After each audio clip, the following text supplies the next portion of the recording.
Bonjour à tous, ils sont les Brett Sinclair et les Danny Wilde de la vie politique française. Inamicalement vôtre. Bonjour Nicolas. Bonjour Pascal. Doménac, bonjour Éric J'ai fait exprès. Ça se dispute, saison 11, épisode 12, voici le sommaire. Elle s'appelle Rosetta, elle est européenne, elle étudie les comètes et pourrait répondre à cette question existentielle. D'où venons-nous? C'est la belle histoire de la semaine. La Cour de justice de Luxembourg a estimé qu'une Roumaine et son fils sans permis de séjour ne pouvaient bénéficier des prestations sociales. L'Union européenne entend lutter contre ce qu'on appelle le tourisme social. Il est vintage, il pose à la une des Inrocks, il est l'homme qui monte, droit dans ses bottes, au-dessus de la mêlée. Alain Juppé aura 70 ans en 2015, il n'est pas une vieille canaille, mais les sympathisants de droite semblent l'adorer. Et pendant ce temps, François Fillon rame, perdu dans les sondages, touché par une histoire de déjeuner abracadabrantesque. Courage, Fillon. Qu'on le déplore, qu'on le regrette, personne en France n'ignore les déboires de Nabila. Bienvenue dans le monde du vide, du rien, du néant. Et je vous épargne les allô, quoi, non mais allô. Nabila ne répond plus. Hashtag CSD, vous pouvez évidemment réagir. L'Europe, ça marche et même ça vole, surtout quand c'est à des millions de kilomètres du vieux continent. Mais à quoi sert Rosetta? Une affaire de prestige? Écoutez le président de la République, François Hollande. Vous avez gagné. Vous avez gagné. Et c'est une avancée considérable de la conquête spatiale. Et c'est un rêve que nous avons tous eu à un moment, d'abord pour des générations aller sur la Lune, puis ensuite envoyer des matériels sur Mars, sur Saturne. Et puis là, c'est sur une comète que vous avez réussi à poser un robot. Alors c'est une très belle histoire, Nicolas Doménac, mais à quoi sert Rosetta?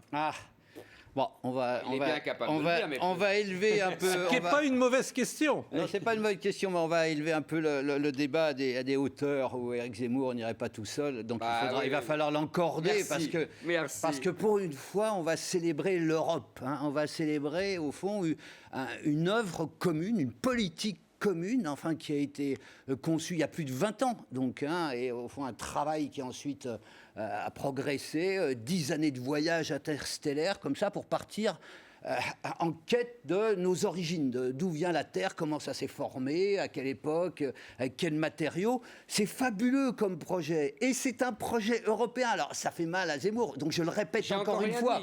Non, mais je le répète encore une fois, ça montre que quand on s'entend, on peut faire des choses géniales. Je veux dire, mieux que les Américains. C'était drôle parce que la NASA d'ailleurs recevait des tweets de félicitations. Elle disait non, c'est pas nous, c'est l'agence spatiale européenne, c'est eux qu'il faut féliciter. Même Zemmour, il va devoir y venir parce que là, c'est grand, quoi. C'est un moment où on a regardé en l'air et on a cessé de dire, c'est la première fois sans doute de toute l'année, où j'ai entendu sur les chaînes de télévision des gens dire « je suis fier d'être français, je suis fier d'être européen ». En général, on entend « l'Europe est nulle, l'Europe ne prend pas de décision, l'Europe économiquement c'est lamentable ». Là, c'était « vive l'Europe » et en avant. Ben voilà, c'est bien, c'est pas mal, Éric. Alors, bon. D'abord, je note que tu n'as pas répondu à la question, mais parce que j'aurais été incapable de répondre aussi, parce qu'il posait une question scientifique. À quoi ça sert d'envoyer un robot sur une comète qu'on connaît à peine? J'avoue que je ne sais absolument pas pourquoi, mais les scientifiques vous répondraient sûrement. Après tout, peut-être que c'est un intérêt. Je n'en sais rien. Bon, mais voilà. C'est pour connaître l'origine du monde. Voilà, c'est ça. J'avais lu ça aussi, que j'avais mis en incise, mais ça me semblait. L'origine du monde. On peut voir Julien. On peut voir pas Julien Courbet, on peut voir Courbet, le tableau de Courbet. Mais enfin, bon, bref. Il préfère Gustave Courbet. Bon, maintenant l'Europe. C'est bizarre comme discussion parce que c'est un peu la même discussion que sur l'Airbus. Être critiqué et dénoncer l'Europe telle qu'elle s'est faite depuis des décennies, je pense même que la façon dont elle se fait aujourd'hui est la meilleure manière pour la défaire un jour. Donc, si vous voulez, si tu veux, je pense que c'est ça, la critique globale. Mais ça n'interdit pas les coopérations, les rapprochements. Je veux dire, le général de Gaulle lui-même, qui était à cheval sur la souveraineté nationale, il n'a pas interdit de faire le Concorde avec les Anglais. Il n'a pas interdit de commencer Airbus, puisque Airbus c'est 70, donc ouais, sans doute le général de Gaulle avait pris des décisions juste avant, avec les Allemands. Ça n'a jamais été interdit. On s'est toujours allié à des pays européens. On pourrait s'allier d'ailleurs à d'autres. On pourrait s'allier avec les Russes. On pourrait s'allier avec d'autres encore, avec les Indiens. Moi, je ne suis pas hostile du tout. C'est pas pareil que de s'allier entre pays, entre scientifiques de pays, de travailler ensemble. Ils ont toujours travaillé ensemble, même avant la création de l'Europe. Ce n'est pas la même chose que de faire croire à l'existence d'une nation européenne. Les scientifiques, ils sont, tu l'as dit, français, allemands, italiens, hongrois, voilà, etc. Anglais. Anglais. Ils sont européens au sens de la géographie.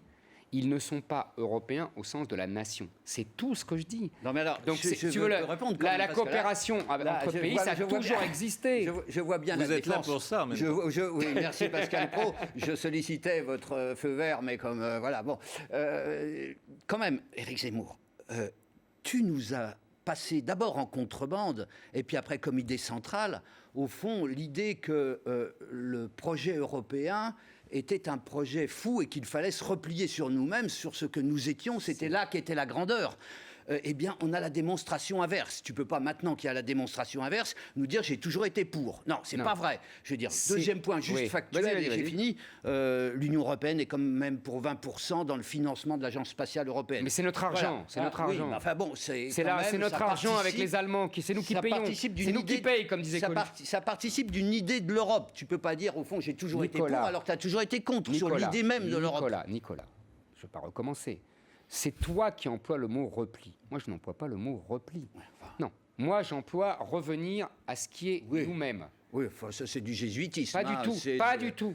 Ce qui est nous-mêmes, c'est-à-dire nos le général de Gaulle, excuse-moi, le général de Gaulle, quand il se rattache à l'histoire de la France, il ne se replie pas. On ne veut pas m'en détacher, au contraire. Non, mais donc là, l'histoire de la France, qu'est-ce que c'est? Depuis des siècles, c'est justement la conquête scientifique. Dire, depuis Descartes, depuis le XVIIe siècle, avec les Anglais, avec les Allemands. La France, c'est un des pays, un des berceaux de la conquête scientifique. Tu vas pas m'inventer que c'est l'Europe. Ou alors, c'est l'Europe en tant que géographie, je te le répète. Donc ça n'a rien à voir. Encore une fois, tu mélanges volontairement les torchons et les serviettes. Tu fais croire que c'est une grande victoire de l'Europe, alors que c'est une victoire des Européens. Ce n'est pas la même chose. C'est une démonstration. Non, pas du tout. Ce n'est pas Bruxelles qui a dirigé ça. Non, c'est pas Bruxelles. C'est une volonté commune. Ce que ça démontre, c'est que quand on s'entend, quand il y a une Union européenne, on est plus fort que quand on est tout seul. Non, pas la Lune, la comète Chury. Et c'est déjà pas mal. D'abord, c'est pas vrai. L'Europe aujourd'hui n'est pas le rassemblement pour être plus fort. C'est au contraire. C'est au contraire un terrain de guerre entre les pays européens qui se font la guerre économique et qui se détruisent les uns les autres. Et en tout cas, tu as une démonstration là, c'est scientifique, Nicolas. Ça n'a rien à voir. Les scientifiques ont toujours collaboré. Toujours. Plus ou moins. Toujours. Plus ou moins, et avec les États-unis, un peu trop. Mais pas assez avec les Européens. Ils ne collaboraient pas avec les États-Unis. Ils étaient sujets des États-Unis. Ben voilà, donc c'est ça le problème. Donc ils se sont toujours échangé des informations. Là, on a un problème de puissance à puissance. Et on s'impose comme une puissance. Mais je me félicite que tu accordes au progrès une considération que tu ne manifestes pas à l'ordinaire. Non, parce que la question... le progrès, tu n'y as jamais cru. La question de Pascal, je pense que le progrès, est déjà répondu. Le progrès est en crise depuis la guerre de 14. Mais ce n'est pas moi qui l'invente. Bon.